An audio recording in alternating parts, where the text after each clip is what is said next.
If the world were like a Sleep Number mattress, everything would adapt for your comfort.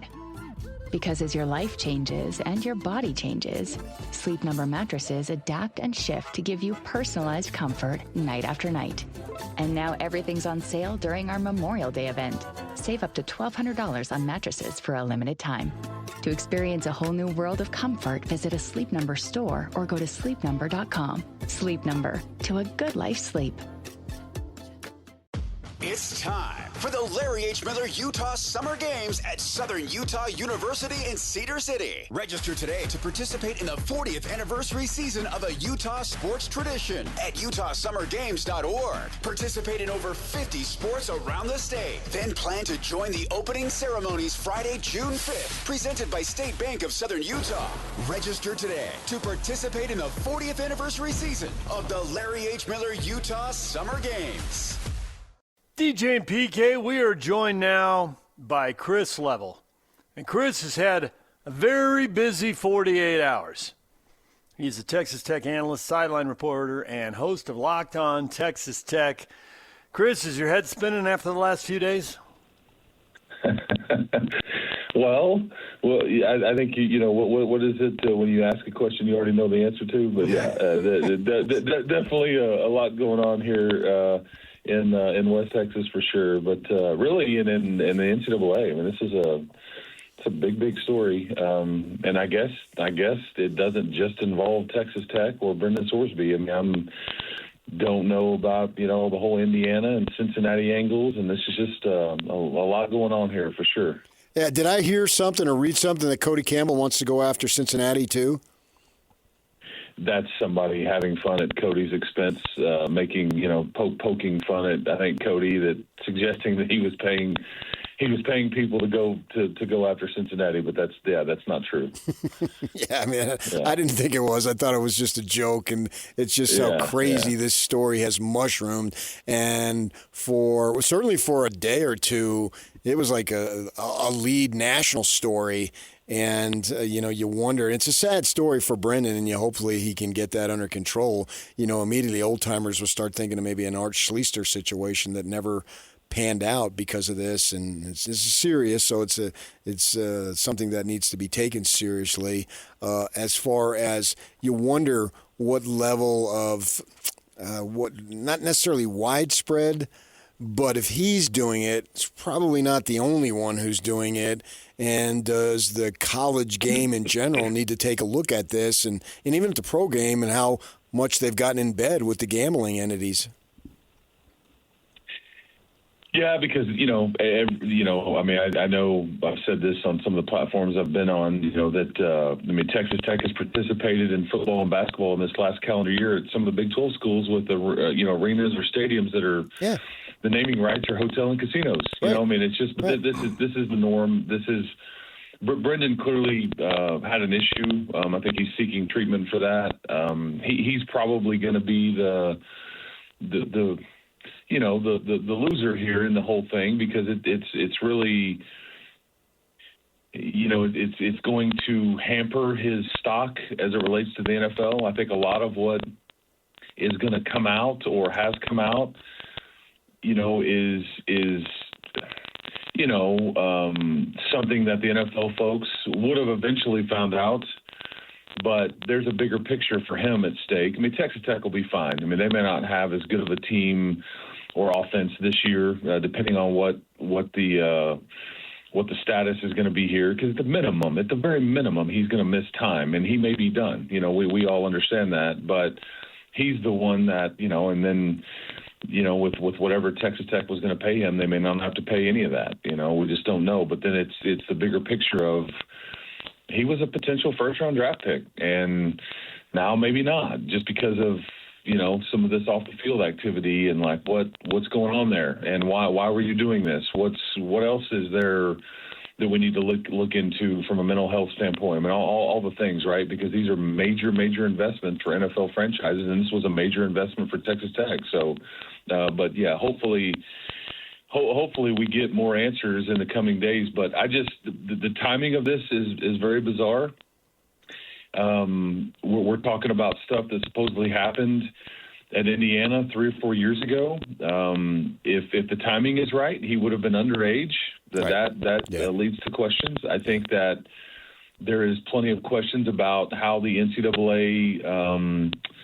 I'm not a lawyer. I'm not pretending to be, but how they acquired this data. Did they do this on the up and up? Did they do that? I mean, like we just there's plenty that I've been trying to figure out. Okay, what is Texas Tech or what is Brendan Sorsby going to argue here?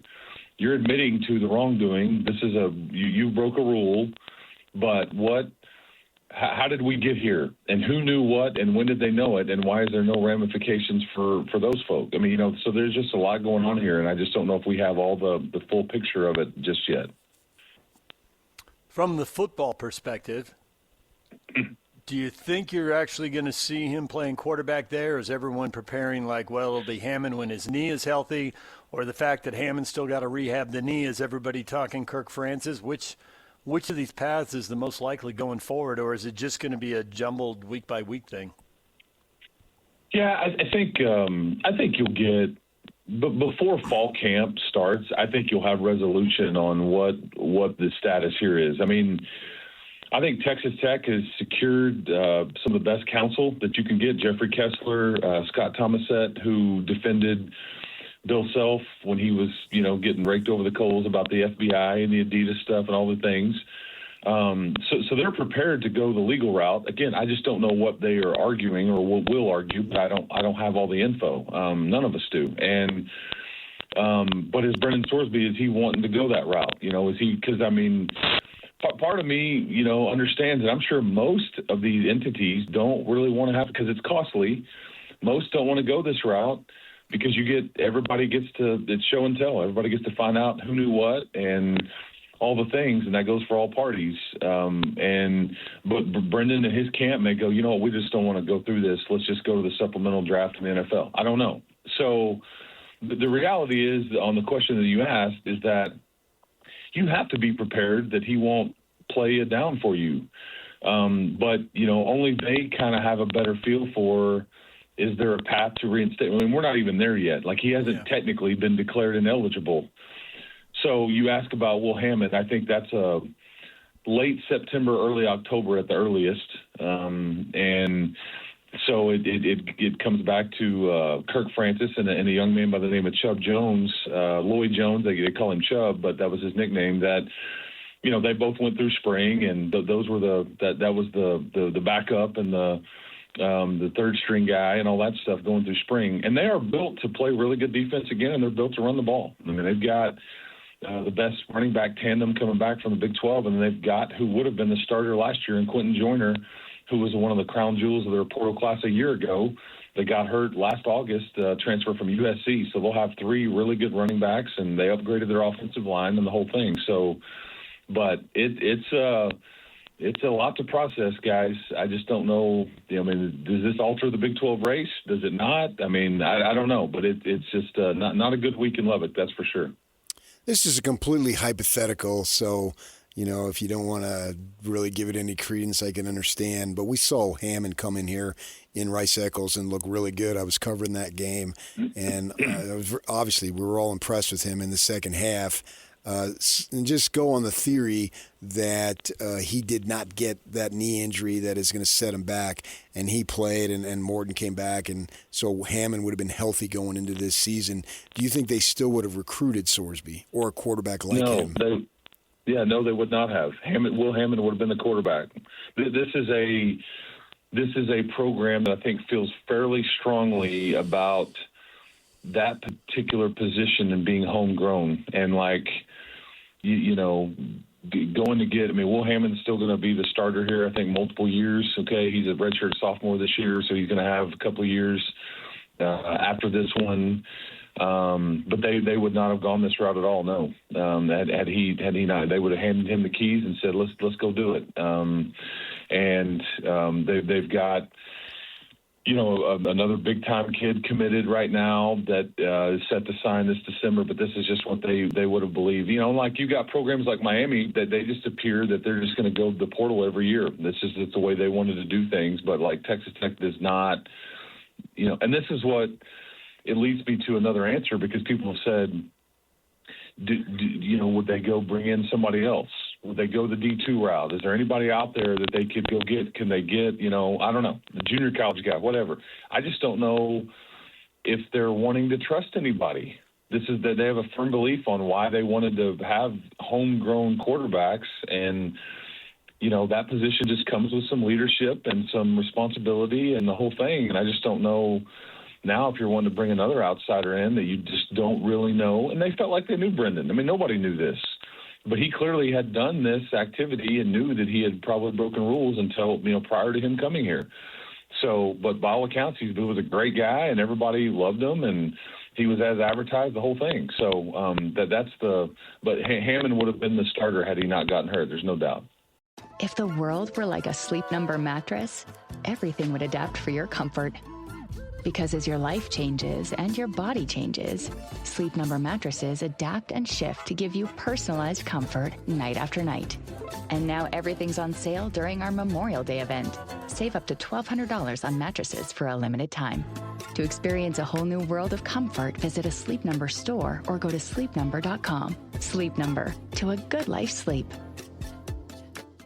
Stories have a way of blowing up, and in the moment, they're the biggest thing.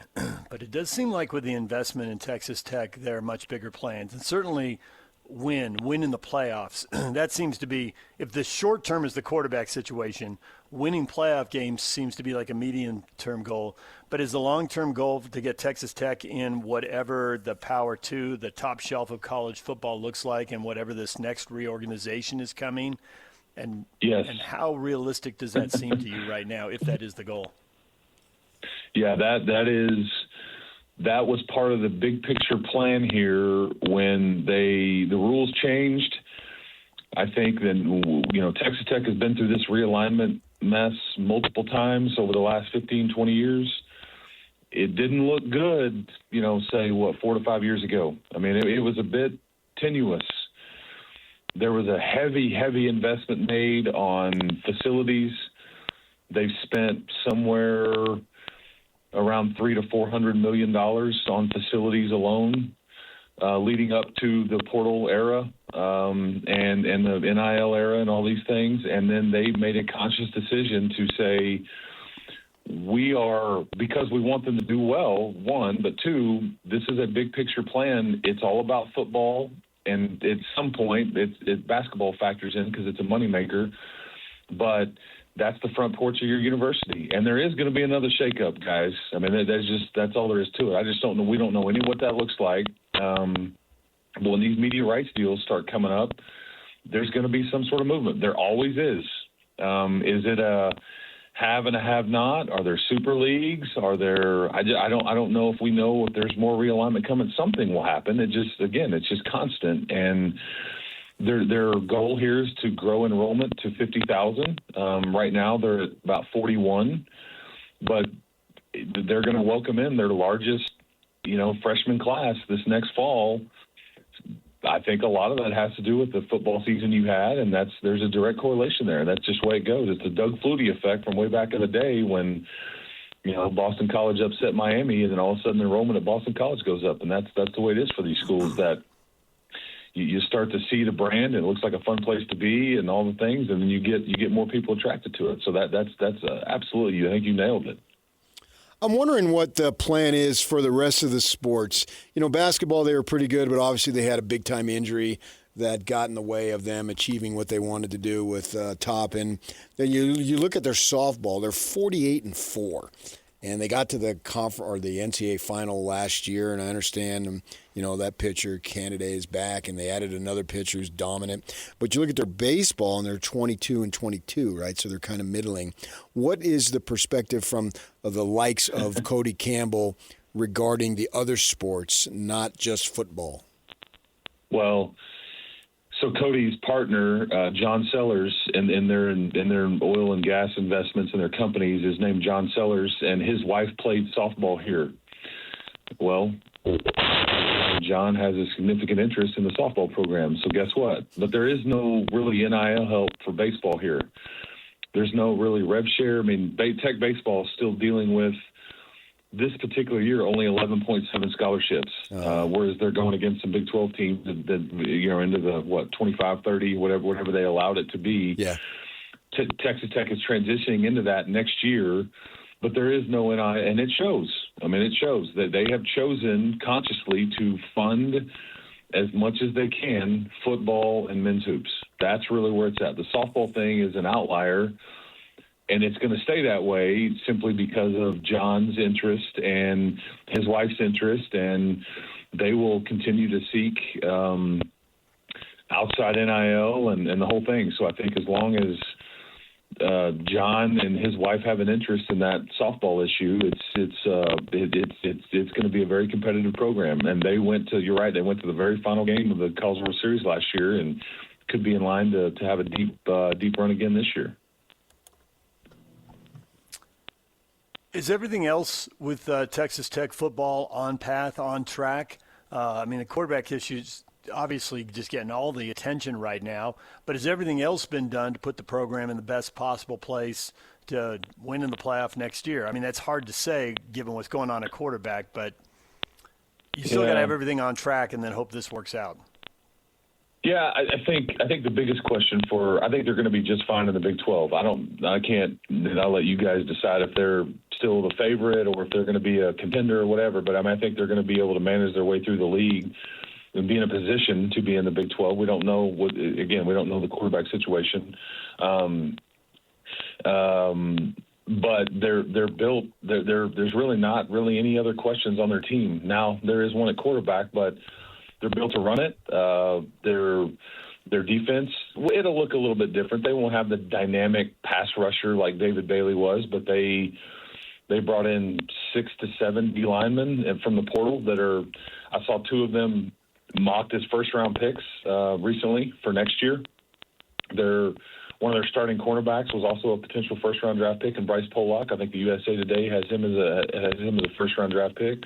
So they are, they're in good shape, I should say. Everywhere else, it's just now, what does it look like? And maybe this is more of a grind. Maybe this is more of a let's just hand it off 40 times a game, and they're built to do that if that's what they want to do, and then let your defense, keep you in it. So at some point, somebody will stack the box, and you're going to have to do some things at quarterback. We just don't know. Again, it's so early. We just don't know what that looks like. I mean, is Sorsby done? When does Hammond come back?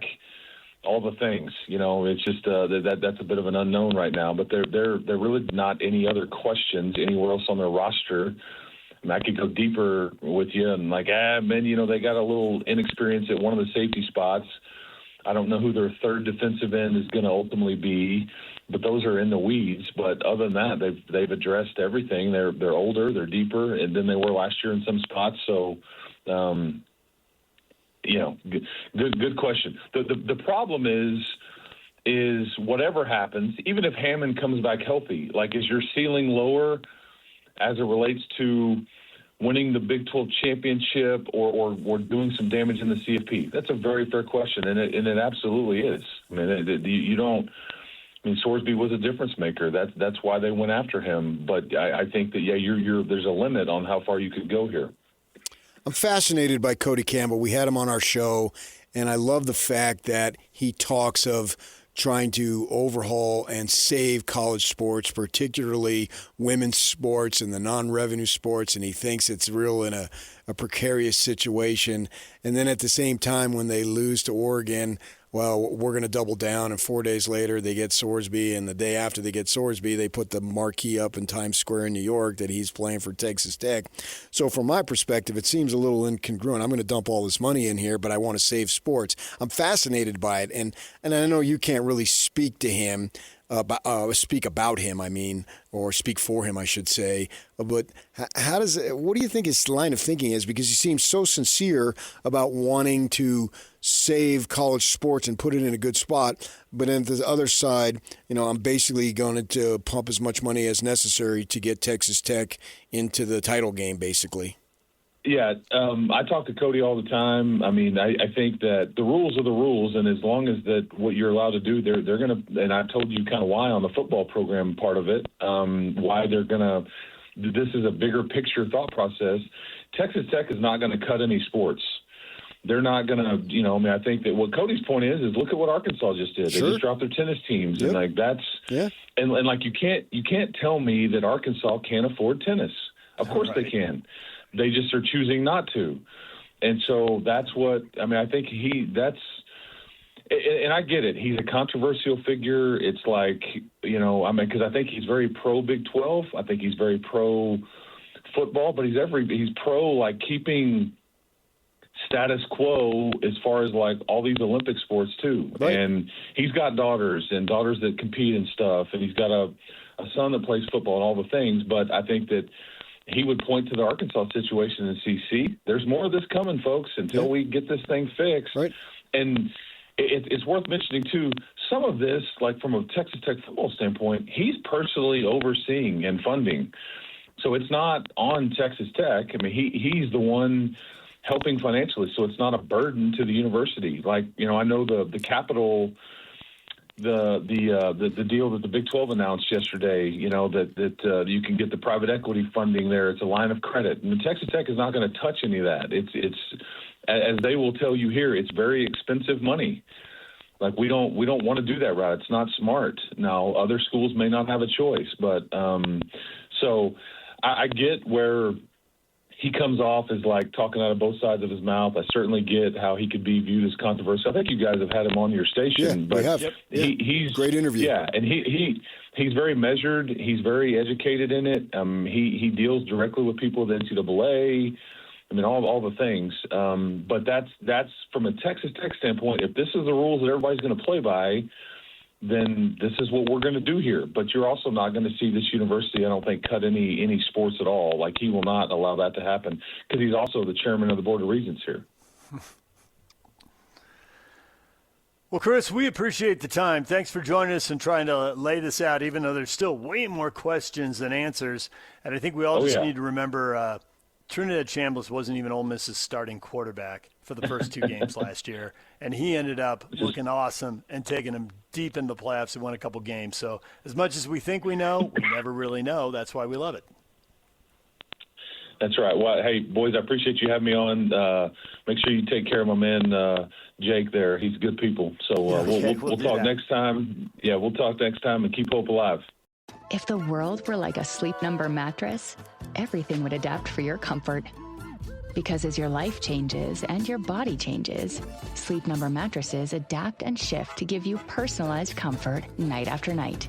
And now everything's on sale during our Memorial Day event. Save up to $1,200 on mattresses for a limited time. To experience a whole new world of comfort, visit a Sleep Number store or go to sleepnumber.com. Sleep Number, to a good life sleep.